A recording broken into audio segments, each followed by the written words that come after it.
this.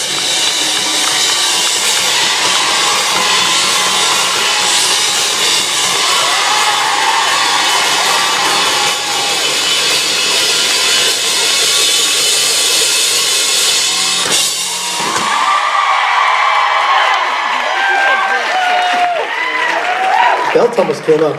The belt's coming off? Yeah. Yeah. I like that you looked over for Jared. I did. I did. Did you see that? Did everybody catch that? I went. Almost. Oh. Well, let's make it official. Ladies and gentlemen, the people of New Jersey, Jensen Ackles.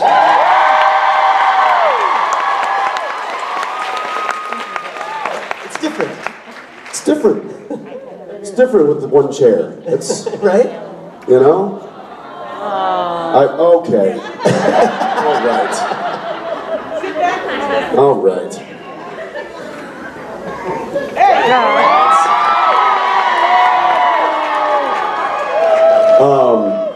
I forgot my phone backstage. I was going to, well, shoot, we'll just do it right now. I wanted to record something for Jared. So, I don't have anything in mind. I just was going to record you guys sending love his way. So, what's that? FaceTime. No. Because that, yeah, no. I'd be mad at him if he did that to me. All right, let me just, hey pal, a few people here want to say hi.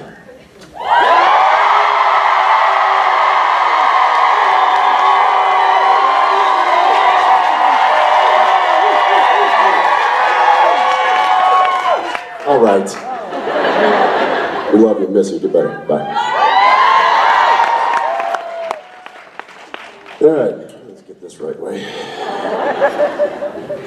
It is strange, you know? It reminds me, let me tell you a tale.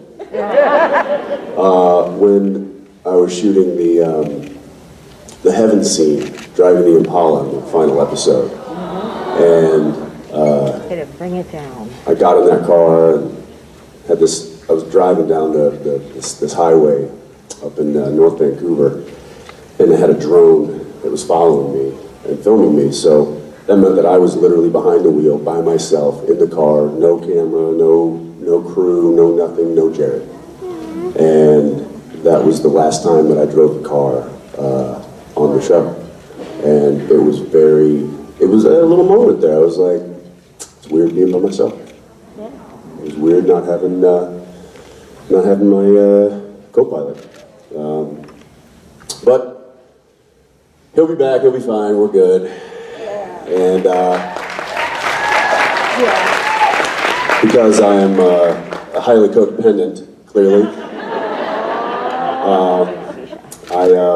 I asked somebody to fill in for him. So if you guys don't mind,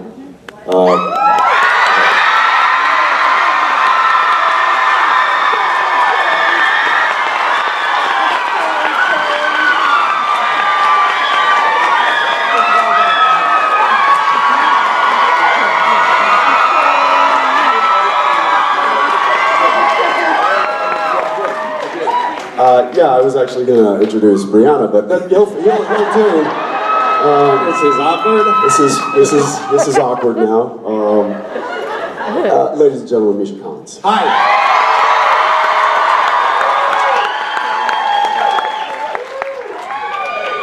How's it going, pal? It's going okay. How's it going for you? You know, it's going. We're going. Yeah. We're making it happen. It is strange not having Jared anchoring the show. I realize without him here how much we all depend on him so completely. He's the only one who really shows up and gives attention to the fans, and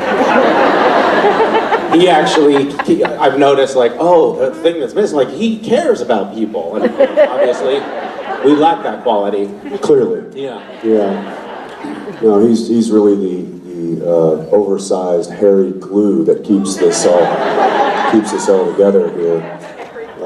It actually is funny when we were doing the trio photo ops. Like Jared is literally the oversized hairy glue that holds those photo ops together. I realized that we just stand there. He envelops us from behind, and that's how we do the photo. And today we were doing them, but it was just you, me, and Alex, or you, me, and Mark. And none of us knew what to do. It was like each one was another awkward family photo. That was it. Just waiting for somebody to come in and bring us together. You're not lying. But it smelled better. It did. It did, yeah. And there were less ass grabs during the photos. Mildly less.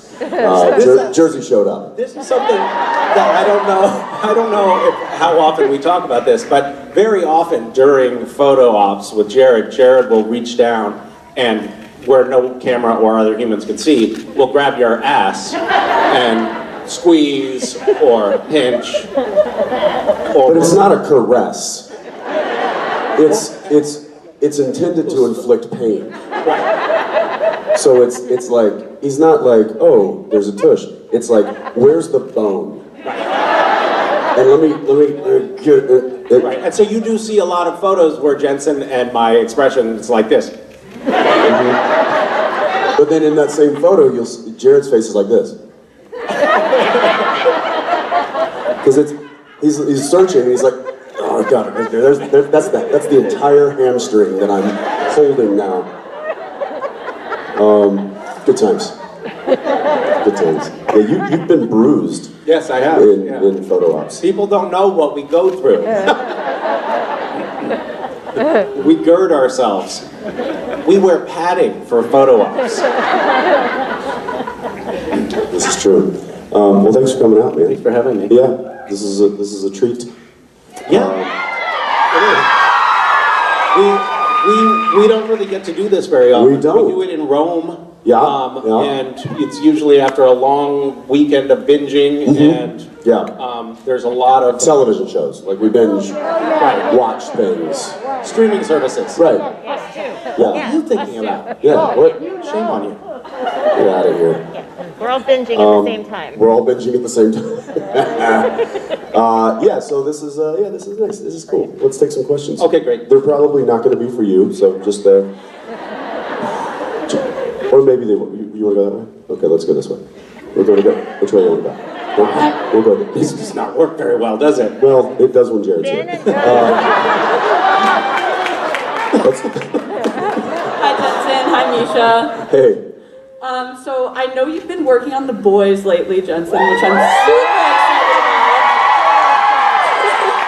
about. So I wanted to ask you, what is your most memorable moment from being on set of The Boys? Orgasm. Well, I don't know that I can tell you that without giving away some spoilers. Was it the first scene that you shot? Well, that was memorable. How could that not be how is it possible that that's not the most memorable? Really? Yeah. Oh my God! Dude. What? naked? Naked? Yeah. I'm not going to spoil anything. I'm just going to say I didn't think that they could do that on television. And They don't. They're doing it on a streaming service. wow, that's amazing. I can't wait to watch. Yeah, literally, like, right off the bat, I could tell you 3 things that I'm like, yeah, you wouldn't believe me if I told you. So I can't wait to tell you my experience when you see what the experience was, when you see what the final product ends up being. Wow, Amazon is going to be pissed at you for spoiling that. You're going to be in big trouble. Really walking the line, aren't I? Yeah, let's just say that there were some memorable moments. Yeah, in you know, only a few episodes. So yeah, it's good stuff. It's good stuff. Thank you. Hi. Hello. So, if I'm not mistaken, in the most recent episode of Walker, I saw a very distinct pair of bow legs.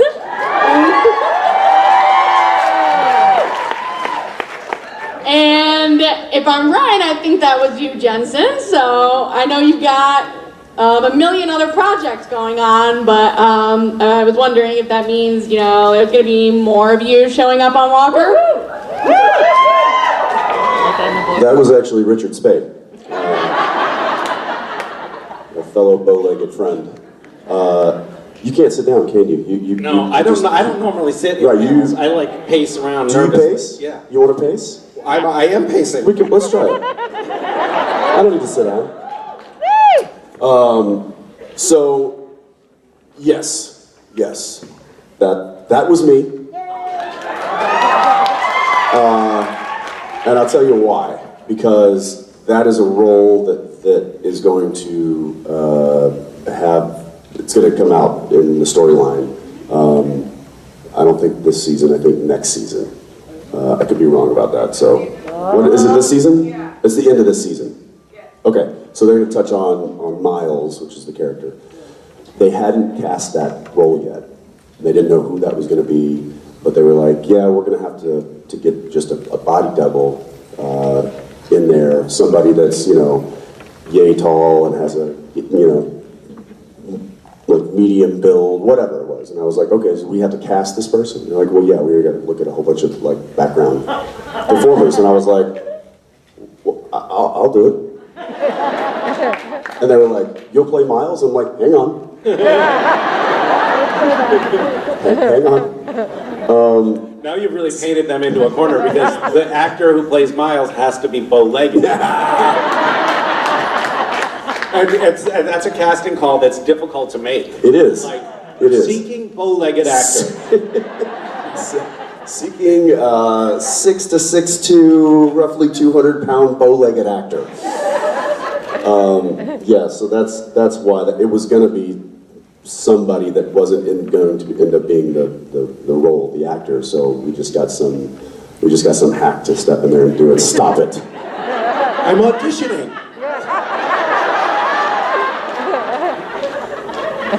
You've got a job.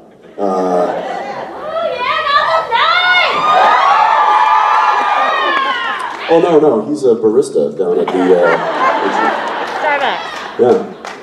Yeah. He's got many faces. Two faces.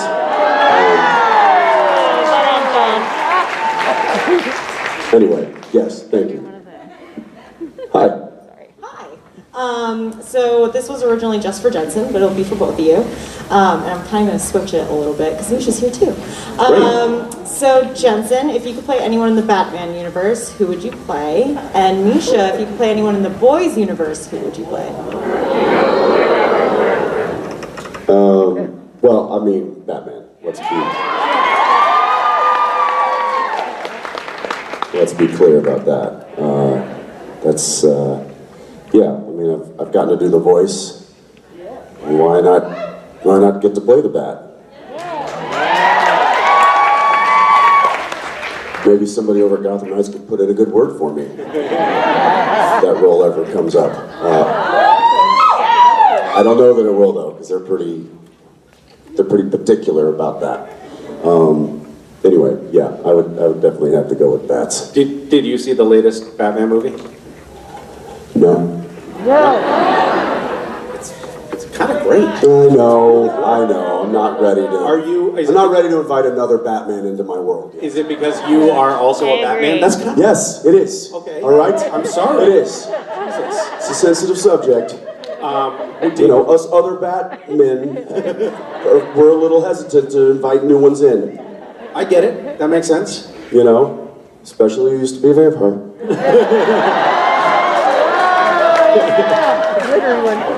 Call him like I see him. Did you see it? I did see it. I thought it was great. Did you call up and say, hey, I hear you're doing a new... No, sorry. Hey, I hear you're doing a new Batman. No, I didn't. It was after the fact. I said, hey,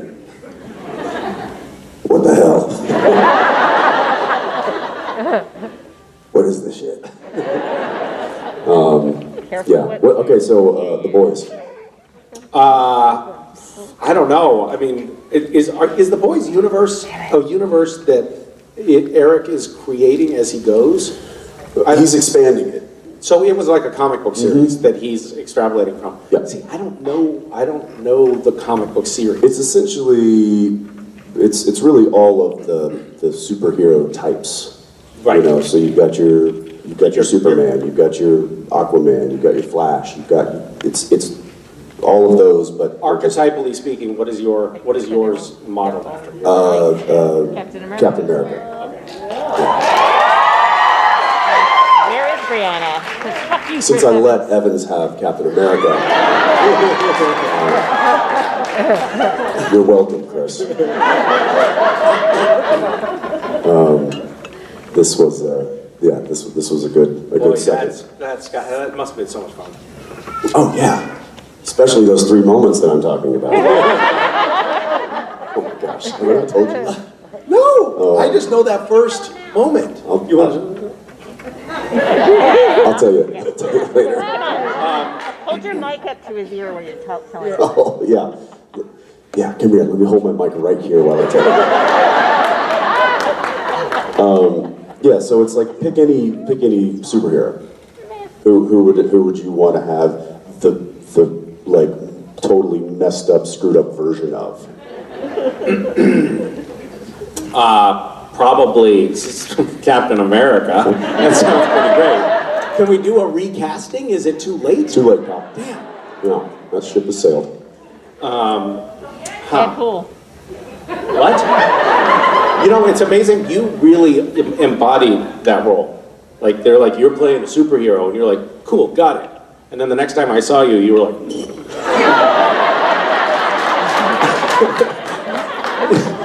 Well, because I was having to fly out to LA for these fittings for the suit, because they hand build these things. I mean, they're like works of art. LJ, who's the super suit costume designer, she's fantastic.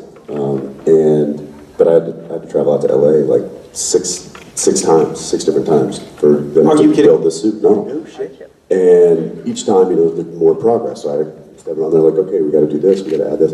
And at some point, I was like,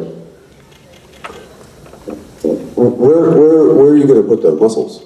Like, where do those come into the process?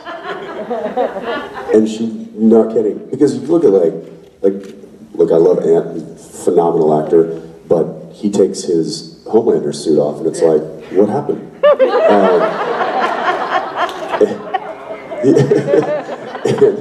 So I was like, where are the muscles gonna go? And LJ just comes up, she was like, oh honey, you're gonna bring me some in April.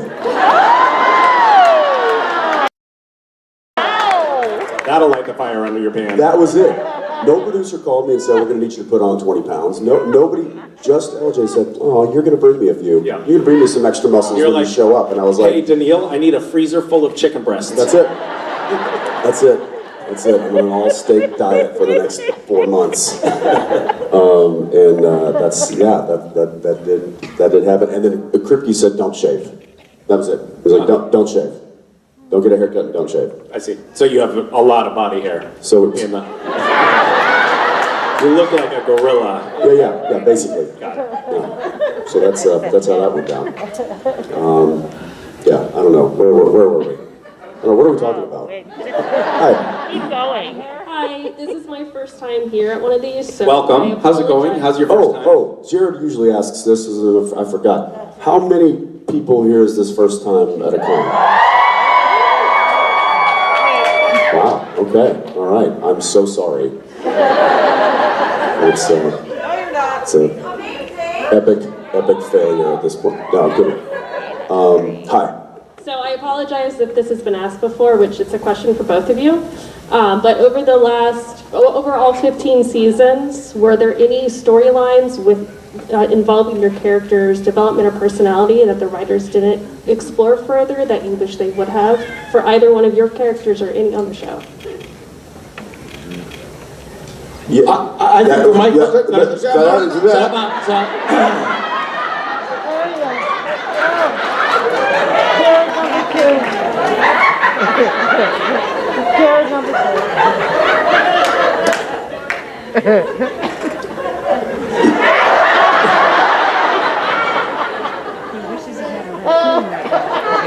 You wish you had a puppet, right?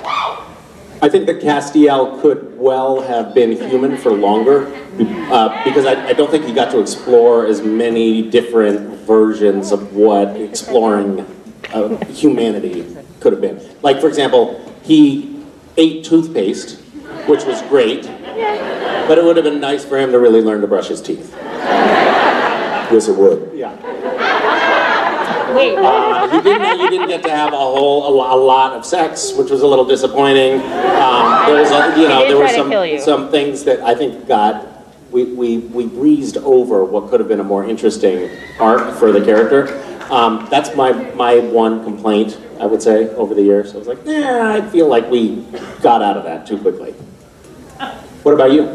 Yeah, a couple. Purgatory, wish we could have stuck there a little longer. I really enjoyed that. Like, I just thought that was kind of a different element. It was filmed differently. They used a different film treatments on that particular, give it a different look. I liked it. But what's that? It could have been a whole episode. Oh yeah.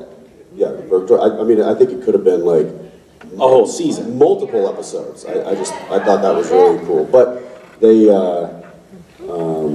they had to get Dean back to topside, and that was that. Also, I think Michael. Dean as Michael would have been cool to last a little longer and really explore that character. But I believe they had to get rid of that, or maybe that was Demon Dean. They had to do something for the 300th episode, or it was Demon Dean. Yeah, they had to wrap that one up quick because they had to get me back to normal for the 300th episode that was coming up. So I remember people ask sometimes, what was the worst day of shooting? And it was when we were crawling out of Purgatory. Do you remember that? Oh, yeah. They had those giant Ritter fans. Ritter fans. And it was like being in the exhaust of a jet engine. Mm-hmm. And they put it right on the gravelly dirt, and we were just getting like rocks and sand spit in our faces, peppered all day. We're choking, couldn't breathe. Yeah. Black snot was dripping out of our noses, and they were like, "This is great, guys. It's looking great." I'm like, all right, cool, but my retinas are both scratched, right? Right. Yeah, it was hot. It was hot. So we were like sweating, and so all the dust and gravel was like sticking to us too, which was just made it that much better. That was great. But it looked great. Yeah. Yeah. So yeah, those were a couple. Was there one that you wished would have gone on a little longer? Well, I agree. It all went on too long. Purgatory was one that I was thinking of for Dean's character. I am a writer, and I'm writing a screenplay right now, and we'll talk about it. But I thought the relationship between Benny and Dean could have been explored more while in Purgatory, and I think that there was an opportunity for the writers to create a couple short-lived characters in Purgatory as well that I was disappointed in not seeing. But I think Purgatory felt like a different type of show. Yeah, I agree. Which was why I wanted to kind of explore that for a little bit. And I agree, Benny was certainly one of my favorite characters as a fan of the show. Like, I thought Ty did an awesome job, and I'm big fan of Ty as well. So, but I thought that character and that relationship I thought was really, really unique. But again, like, that's not what the show is. The show is about the brothers. So I had to get back to my. And the angel, probably. I mean, not really.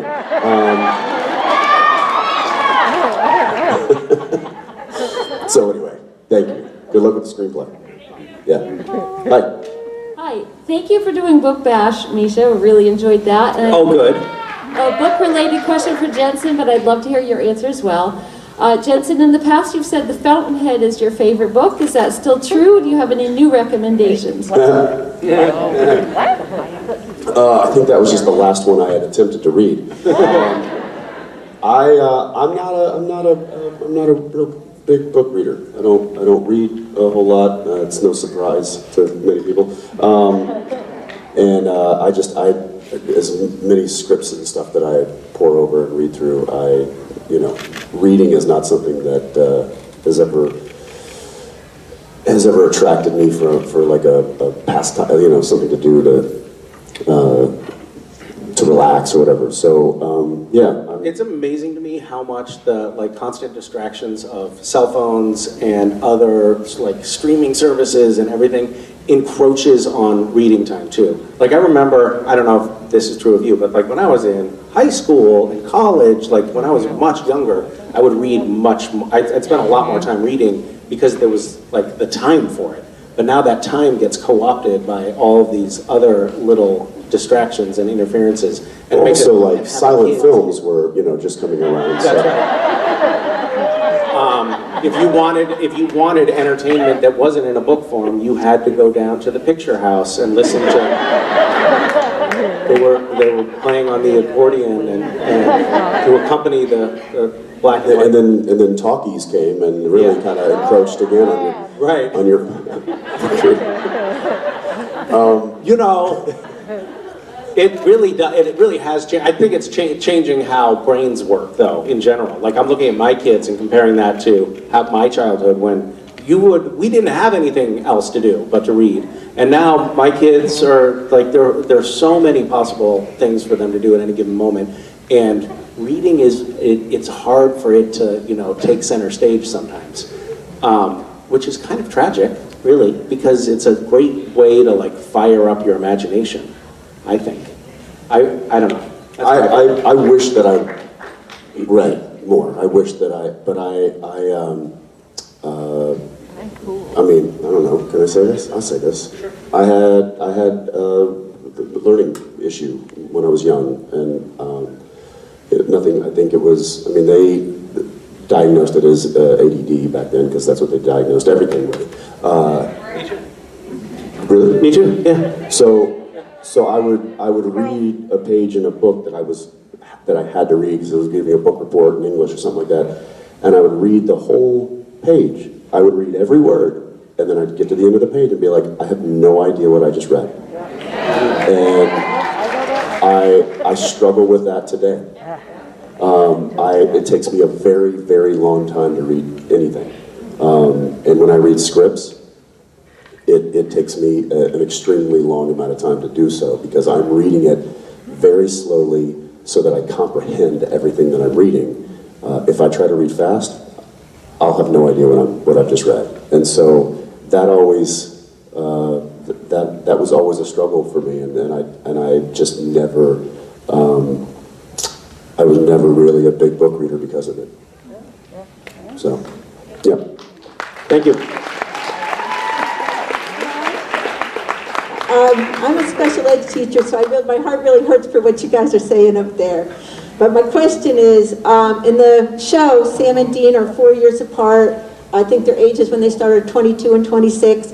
That's about the same age as you and Jared. I wonder whether the brothers' ages were already set or whether they wrote the brothers' ages to match you and Jared. Yeah. Yeah. What a way to get attention for a question that's not about you.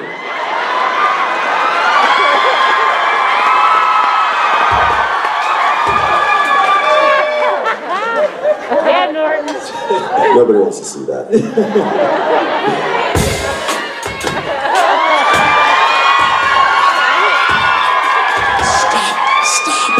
Stop when you play that music, I have to strip.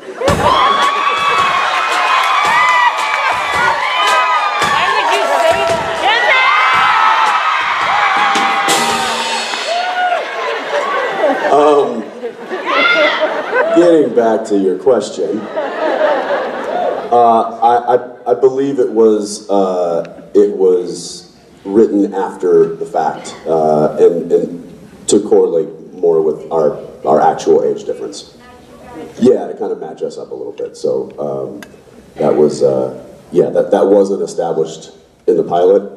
So that was established later, and I think they did just kind of like, what's the age difference with Jared and Jensen? Let's just do that.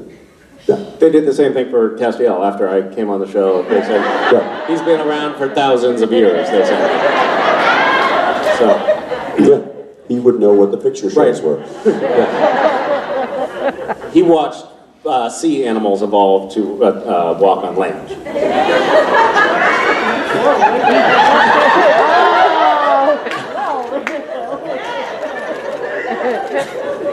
Wow, thank you.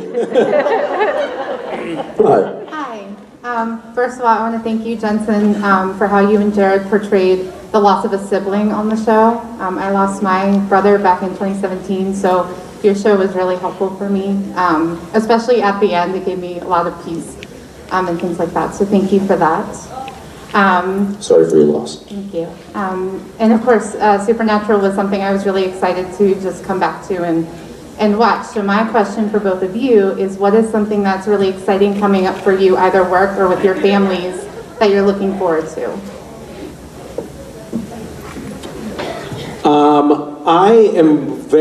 I'm excited about the new show that I'm working on, Gotham Knights. I'm excited to play a totally different character. I'm actually finding that I'm kind of excited to spend some time in a different city and get to know a new city, and actually spend a little bit of time on my own, which is not something that I've done a lot of. So I'm kind of excited about like the inner journey that that's going to bring with it. You were in Toronto quarantining for like, you were like completely isolated there for months, right? Did you go crazy? I was already crazy going into the situation. That's right. So that's right. Nothing changed. Right. Yeah, it's an interesting kind of thing. Like you're almost in a cell, right? Like with the. Well, it was 14 days of quarantine in an apartment that I had never been to before. They were like, you're going to land, you're going to spend 2 days in a hotel at the airport until your test clears, and then you have to continue to spend the rest of your 14 days wherever your accommodations are.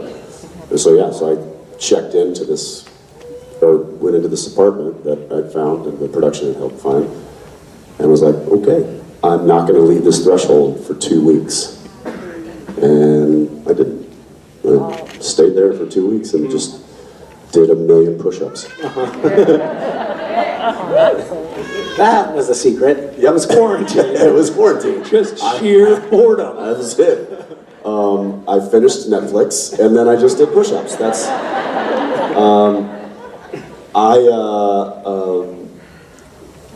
I'm also looking forward to a show that I'm currently working on, or not necessarily in front of the camera, but behind the camera. We're doing the Winchesters, which is exciting to expand the Supernatural universe a bit, and I hope that everything goes right. I came here from that set. I'll be flying back to that set tonight, and it's going really well, which I quickly realized is if everything is going right, which pilot episodes, if nothing goes wrong and everything goes right, a producer has nothing to do. Like because producing it takes place in the beginning, like you're putting everything together and finding the locations and getting the cast and doing all that stuff. But then once you're actually on the set and it's working, you kind of are just there waiting to put out fires. And if there's no fires, it's like, wow. So being on camera, you feel like I feel like I'm out on the field playing. When you're directing, you feel like you're coaching, like you're there. As a producer, I'm like the GM in the box who's like, is the game over yet? But it is wild and crazy to think of that, an idea from 2 years ago is now being played out in front of me before my eyes, and it's really cool, and I hope everything goes right and it gets picked up and gets into a series just like Gotham Knights, and I hope you all enjoy it. If you don't like it, then that's fine. Feel free to hate watch every episode.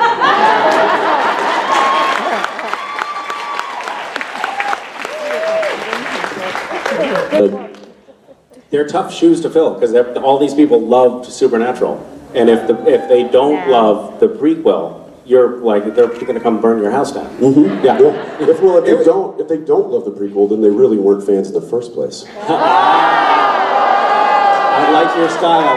That's right. That's right. Shame on them. That's right. Shame on them for not having the vision. Exactly. To like. How dare they not accept? Shame on them. Makes me sick. It really is. It's bullies. Just bullies. Anyone who says anything negative about your prequel is Canceled. Is a bully.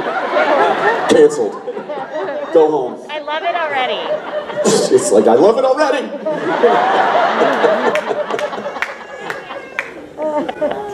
Hi. Hi. Hi Jensen, hi Misha, I'm Allison. I'm very new to Supernatural. I just finished season 4. So Oh my goodness. It is interesting. Well, you already have a uniform. I know, I wonder who it could be. Good job. Spoiler alert, he dies.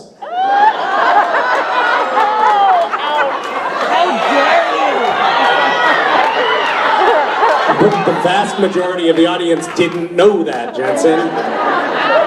Another spoiler alert, I die. About 130 times. So that's unrelated, but...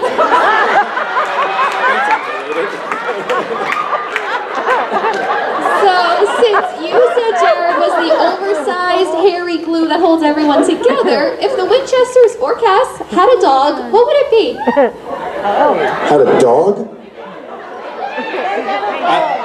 You mean a dog that was like riding around in the Impala with them? Probably, ideally, something like a Great Dane. Something that just fills out the vehicle and keeps us warm. Yeah. I was gonna say a Shih Tzu. Maybe we need 2 dogs. Mm-hmm. If you could choose a dog for the brothers and Cass, what kind of dog would it be? I just rescued a dog from animal testing. He's a little beagle, so I'm biased. I think Cass would do good with a beagle. A beagle? Yeah, his name's Jesse. He's great. I think the Winchesters would do good with like a golden retriever or something, especially Sam. I have a question, a follow-up question. If Sam and Dean and Cass were dogs, what kind of dog would they be?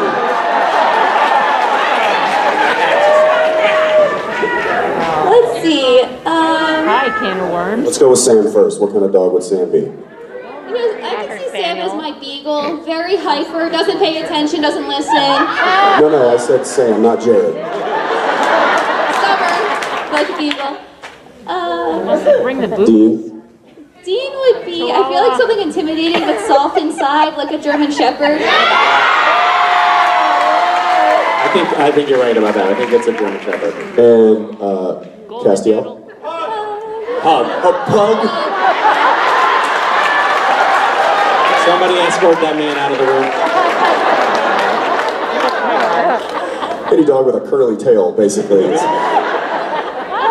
Maybe a poodle, because...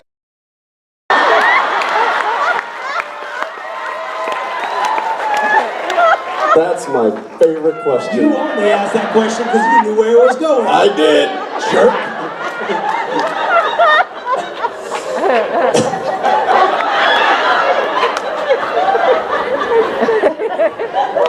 I don't like that question anymore. Oh, man. Point. No, you may not explain yourself. To be fair, she is, cosplaying you, so you win point 2. Thank you. That was fun. Hi. Hi. Everybody's really excited about both of your new roles. I was just wondering who you think would win in a fight, if it would be Soldier Boy or Harvey Dent. Let's see it. What kind of powers Well, the problem does is Two-Face have? Two-Face is just crazy. That's his Oh, power. he doesn't have Which, by the powers. way, goes a long ways. Yeah, that's true. But it sounds like you're also crazy. True. And Soldier Boy is and- crazy. Right. And you're possessed of some superpowers, Mm-hmm. which complicates things for Harvey Dent, who is also, he's just crazy. Yeah, I'm gonna go with Soldier Boy. On this I'm one. gonna sadly agree on that one. Yeah. Yeah. Thanks a lot. Point. Thank you. No more questions. Thank you.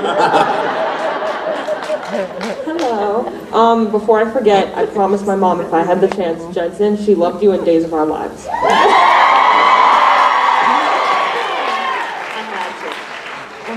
Thank you. I love you both very much. I'm very inspired by both of you. I graduated college last year. Congratulations. Thank you. I'm trying to just find my way through the world and whatnot, but my question is... Good luck with that project. Yeah, thank you. It doesn't get easier. And like artistic dreams and all that, but what is your advice for persevering through like rejection and negativity and all that self-doubt? Just give up.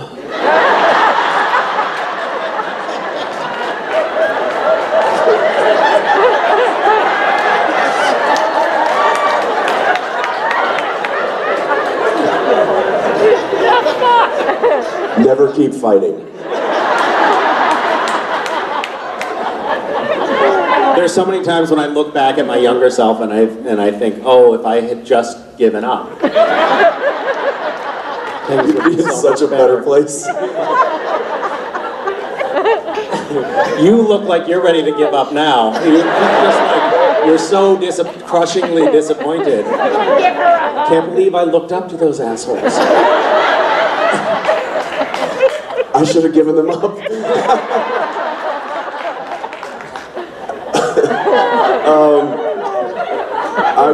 I'll attempt to give you a little bit of advice in that life is a game of numbers. You got to just keep trying. The more you try something, the more you do something, the more you figure out. It's something that when I get asked, how can I be an actor? I'm like, just do everything as much as you can and keep rolling that dice, and eventually, when it hits and you get something, you'll have learned so much from all the rejections or all the missed opportunities, or the opportunities that didn't happen, that you'll be ready. So I kind of treat life the same way. It's like you keep doing things and you keep grinding it out, kind of thing. It'll be a struggle at times, but that makes the good times even that much more sweeter. So.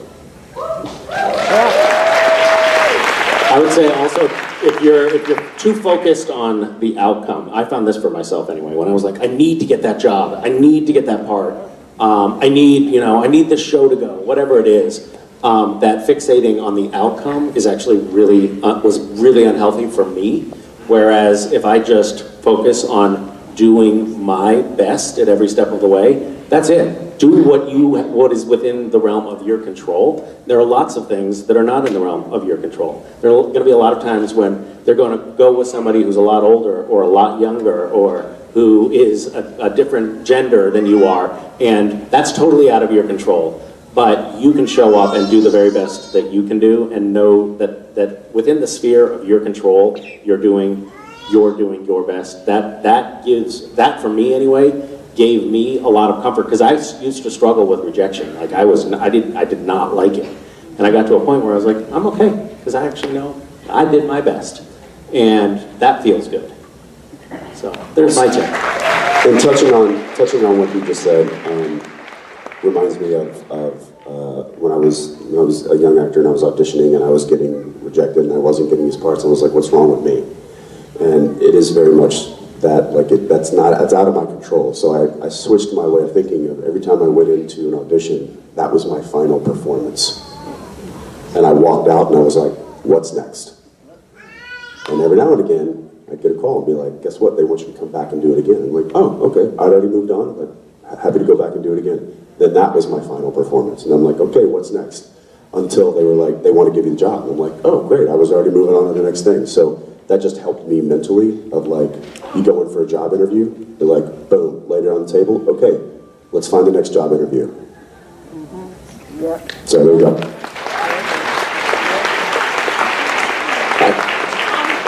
How are you? Hi. Hello. Thank you for coming, and Misha, thank you for joining, because I've actually tried to ask you this question like 3 times already. Last night at dinner. Yes, next question. I swear it's not bad. But is it strange for you, back then when you first started, or now even, to see yourself on people's shirts as you're walking past and interacting with them? No, that feels perfectly natural. Would you say it feels supernatural? Supernatural?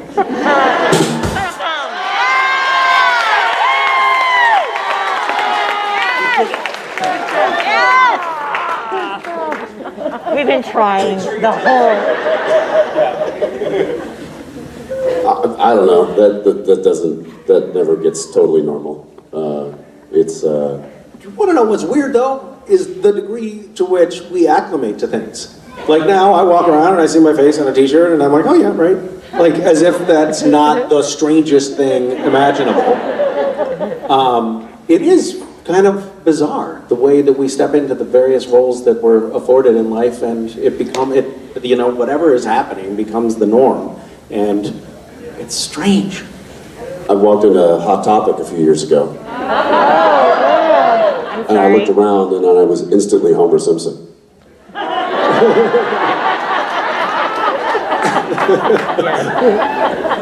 Get me out of here. What is this stuff? It was bizarre. It's, yeah. But Misha's right. It is, certainly in this setting, it's like, oh, yeah.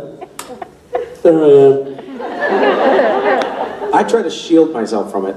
Kind of like what you're talking about. Like you don't. It's not like we go into Hot Topic and are like, look, there I am, this is awesome. It's like, this isn't right. It's not this. I shouldn't be looking at. Same thing when I walk in front of a mirror naked. Same reaction. Yeah, it looks like this. This is Misha walking in front of a mirror naked.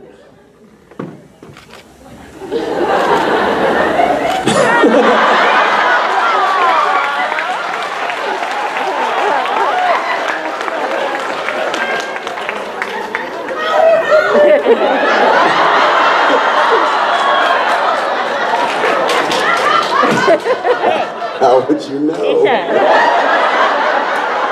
You gotta do Jensen in front of the mirror now. Because when I'm in the room, I just do this.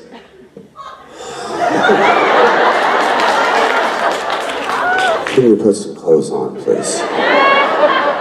The rest of us have collectively decided that clothing is best suited for you.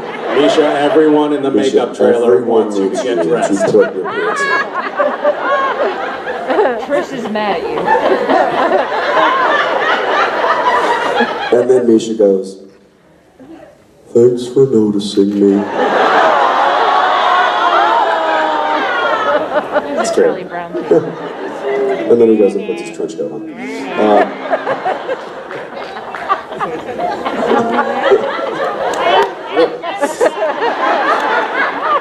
Hi. First I have to shout out my sister. She loves you, Jensen. She's over there. Hi, sister. Hi! From the back. My question is, what's your go-to movie that you could watch over and over again and like never get sick of? I have watched, the movies that I've watched the most are Groundhog Day, which I think is a fitting movie to watch over and over again. The Man Who Knew Too Little, which is another Bill Murray movie. It's fantastic, underrated. I don't know why everyone doesn't watch it all the time. And probably The Big Lebowski. Oh yeah. I can't get enough of any of those. That rug really ties the room. I'm trying to think of like different genres, because there's several, right? But like, pick a genre. Like for action, I could watch any of the Indiana Jones. For comedy, there's many, but I'll just pick Tropic Thunder. Watch that one a lot. For like drama. Can we still even get Tropic Thunder? Isn't it like there's a blackface character in that? Can we even watch that anymore? Ooh, I don't know. It's probably removed from the streaming services at this point, is my guess. No, it's still there? Yeah. Yes, you just watched it? Shame on you. She dressed up as that character for Halloween last year. Just kidding. And then No Country for Old Men. Is, really any Coen Brothers, Lebowski, like if that's just on, I'm like, well, there goes the next 2 hours of my life. So, yeah. What about you? I love any Harry Potter film. Did you say the new Harry Potter film? Any of them? Oh, any Harry Potter, yeah. They're 8, right? Yeah. Boom. Knowledge. I mean, I read all the books.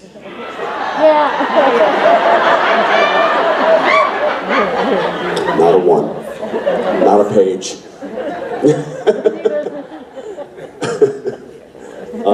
Thank you. Hi. Hello, welcome to New Jersey. Thank you. I'd like to thank you. We're all here because of the wonderful alchemy that happened between the creator, the writers, and such a talented cast. And asking you as actors, with both your characters from Supernatural and the new roles that you're moving on to, internally, that's how you connected us to your characters. What was the easiest characteristic of your character for you to portray, and the most difficult to internalize and bring and make real for us? Great question. I'll start. I would say the easiest was probably the grumpiness of Dean Winchester. And not because I'm grumpy, but because I think I was able to be grumpy through him, which enabled me to not be as grumpy in real life.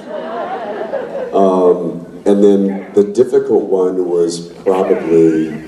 you were working out your anger issues on set all the time? Yeah. Great. Not anger, just... grumpy? Yeah, that's true. Yeah, just my Mark Shepard issues.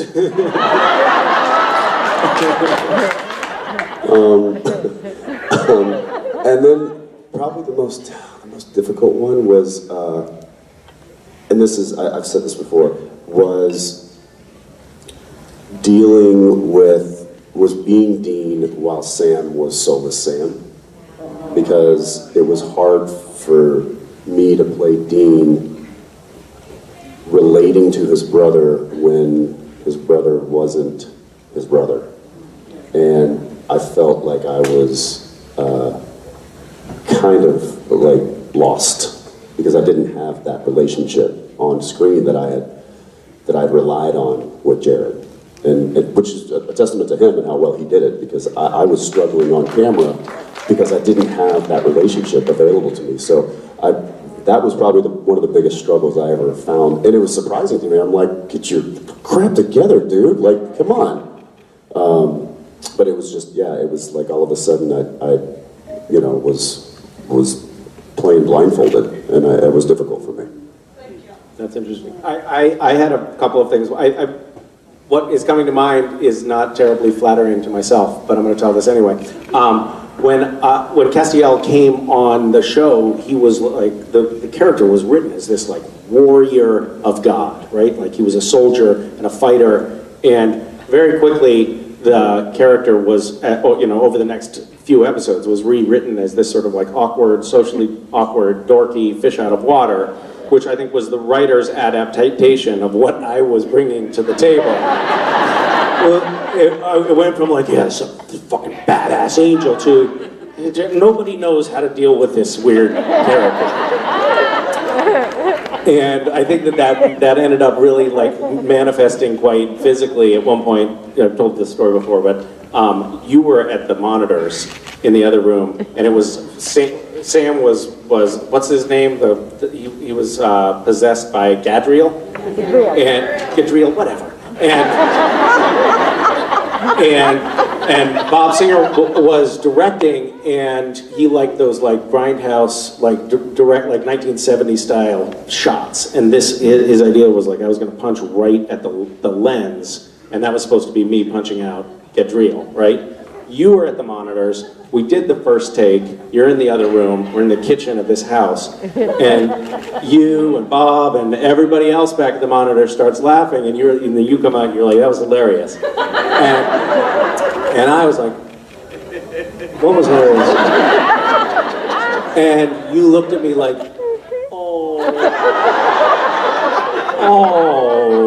you weren't joking? And then I got the playback.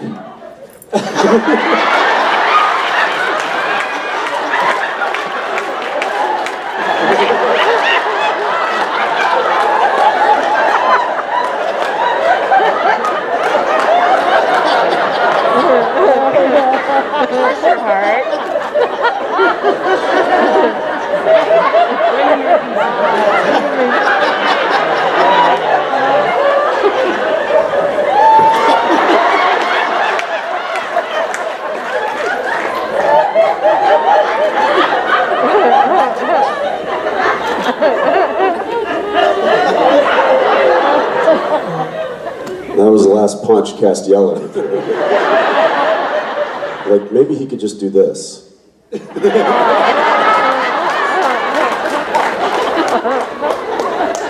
kind of true. That was good, man. That was good.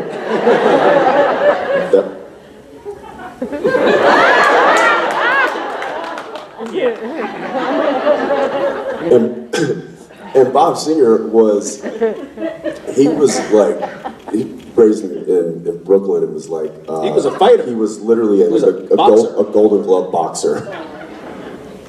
And he's a southpaw too, so like, he knows how to throw a punch, and he couldn't stop laughing. And like, to make Bob laugh is like, yeah, he doesn't laugh. That's a high bar. Yeah. And he was just, it was the silent Bob laugh. It was the and like, he'll tear up. He'll like, if someone gets him, it's fantastic to watch. Yeah. And that got him really good. Yeah, I'm really happy to have brought him that joy.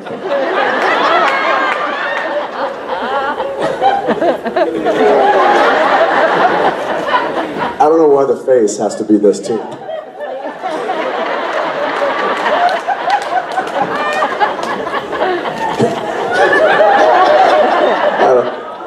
Was there a question somewhere? Can we strike that from the record? I object. So, Misha, you're saying the physicality of Castiel was easy for you to... You mean... Yes, his posture. That was the easiest part of playing Castiel. What characteristic of Castiel was most difficult? I mean, throwing a punch. Throwing the punch was... Thank you. I feel like we already went over this. I don't know how much more badly you want me to feel about myself.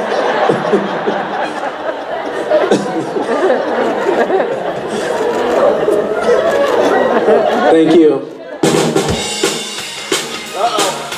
Okay, you go get her. All right, this is the last question. Go bring him up on stage. Yeah, all right. This is the last one. It's the last question. You know what time it is? It's the last question. No, it's actually 3:30, but it's the very last question. That's what this is. It's the last question. Have a seat. It's the last question, everybody. This is the last question. Hang on real quick. I'm going to sing with Rob. Is that fine? Okay. It's the last question. It's the last question. Feel free to join me. It's the last question. Come on, bitch. It's the last question. If you want to sing it.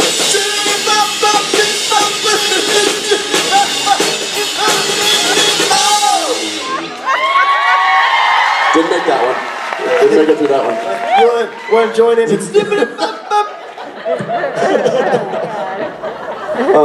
I've heard this from backstage. And had no idea what the hell was happening. And had no idea what was going on. This is good to know. It's peeling back the curtain and seeing the dirty things that go on. The gross, tired bits that we continue to do. Seeing the sausage made. Yeah.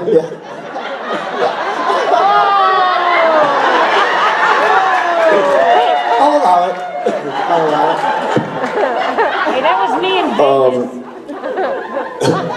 Supernatural family, say hi to Jessica. Hi, Jessica. Jessica, what is your question? My question is, there's so many heart-wrenching scenes in the show. What is the one that got you guys the most? That's a good question. That's a good one. Mish? My declaration, sir, Cass's declaration of love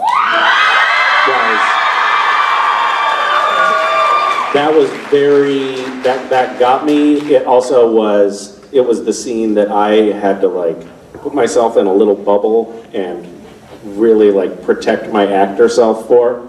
on Supernatural, I'm revealing something that I probably shouldn't be revealing, but I'm going to. We fucked around a lot on set. Wow. Really? Yeah, it's true.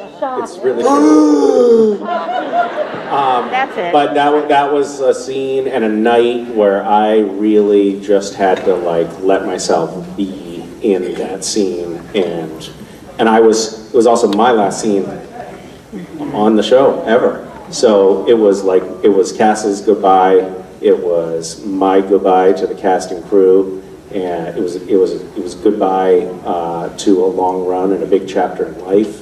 It was very, very meaningful to me in a lot of ways. Rob Hader, who was our stunt coordinator, I was just like, I did something I never did on Supernatural, which is like, I just went off into a dark corner of the stages and sat on a folding chair and just like stayed in the emotional place.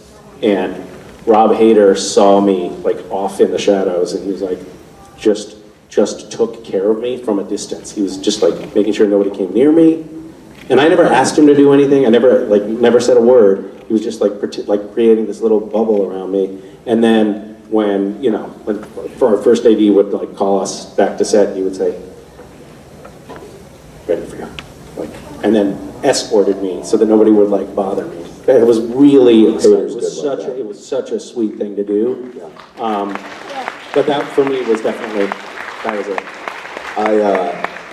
I had, because it was such a pivotal moment on the whole the arc of the show was Misha's last scene, Misha's goodbye, Castiel's goodbye to Dean, and I had I don't know if I told you, I had Maisie, our assistant props.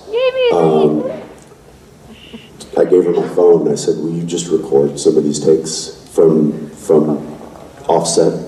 And you can hear her whimpering, literally crying while she's recording. And I've got some like, oh really? Yeah, because when you see it cut together and stuff, but it was just you and I standing there, surrounded by lights and a camera, and it was just two guys hugging it out and saying goodbye. It was really Spade was directing, and he would come back from the monitors, and he was like. Yeah, tears were coming down as everybody was kind of crying, and it was just like, it was one of those moments. It was like the end for a lot of things, for a lot of people, and it felt real. I mean, this is cheesy, and it's difficult to articulate if you're not really within within the experience. But we played these characters for so long that they became a part of us, and. That sounds really cheesy and actory, but it's actually true. Like when Cass was saying "I love you" and goodbye, it was like heartbreaking for me. Yeah. Like I couldn't discern who was like feeling the feelings at that point. And I remember, we've had conversations about this, like that dream you had about Sam and Dean and the end of the show. Oh yeah. And when you told me and Jared that. All three of us teared up. Right. Like we became so emotionally enmeshed with these characters over time that these things actually felt really meaningful, at least to me. But I think I'm speaking for you as well. No, and in that scene, and I remember in that scene and when on your coverage, watching you give this beautiful performance. But I was also watching my friend say goodbye. And that was because there were some expressions in there that weren't Castiel, and I remember seeing that, and I think that broke me more than the scene itself was witnessing Misha's goodbye to Castiel and goodbye to the show, and that was, whew, yeah. I mean, get misty right now just thinking about it. In the same vibe, it would have been my goodbye scene. Which was very similar. It was I didn't go away. I didn't sit anywhere because I didn't need to, because the whole crew left, and they were there for like the first take, I think, and then I saw just boxes of Kleenex and tissues being passed around, and I remember like Robin, our props, and Moira, our on-set costumes, and they like literally had to leave set because they were like just tears. watching that scene. And You also couldn't go in because you were impaled to a wall. this is true. This is true. Yeah. God damn it, Rob! Yeah, I didn't really have a choice on that one. That's true.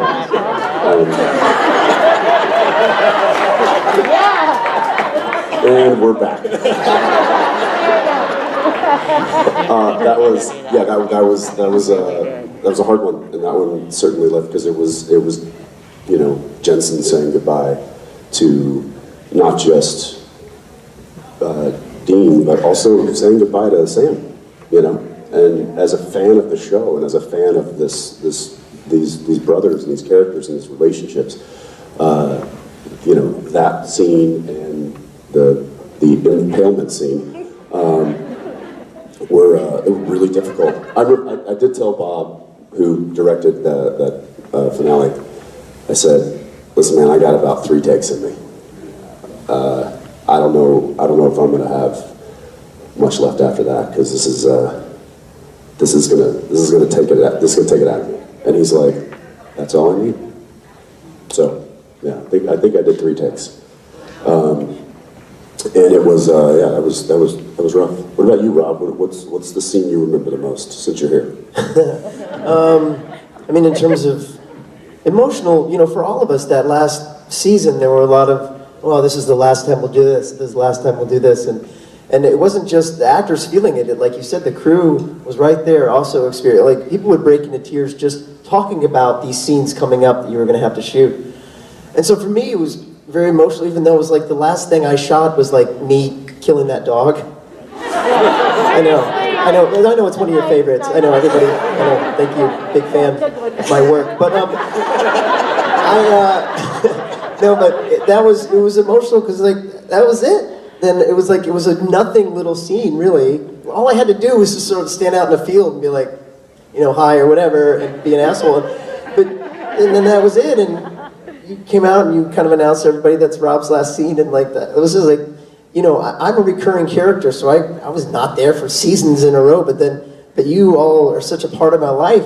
You know, it was always, Supernatural was always there for me. If I needed to go back home, it was there, you know what I mean? And then to think, oh, wow, okay, it's really gone, this is it. So that for me was personally my most emotional. The scene where we drive away from you, yeah. And you're on the ground, yeah. And you're yelling, don't leave me. Don't leave me, yeah. That was hard, yeah. Because that was really kind of your goodbye scene, yeah. You know? Yeah. But I remember, you know, we're like, screw you, and we get in the car and drive off.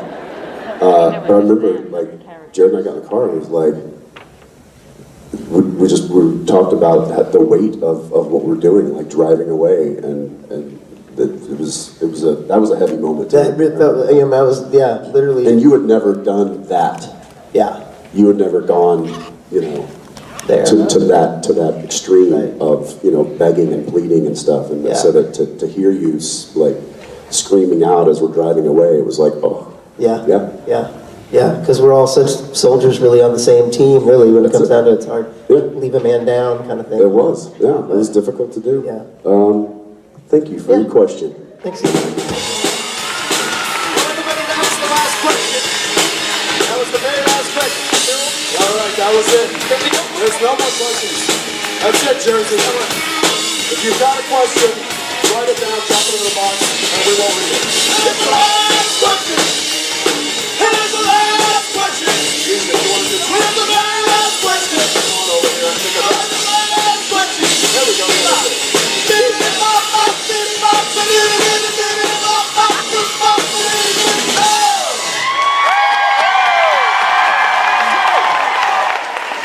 That was terrible. It was really awful. No, you nailed it.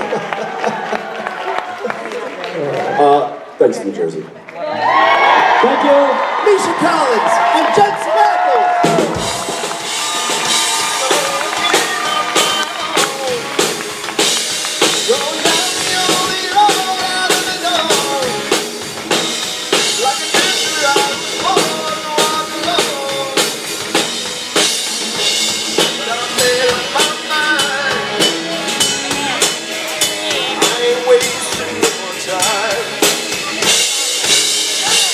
Another heart you need to rescue.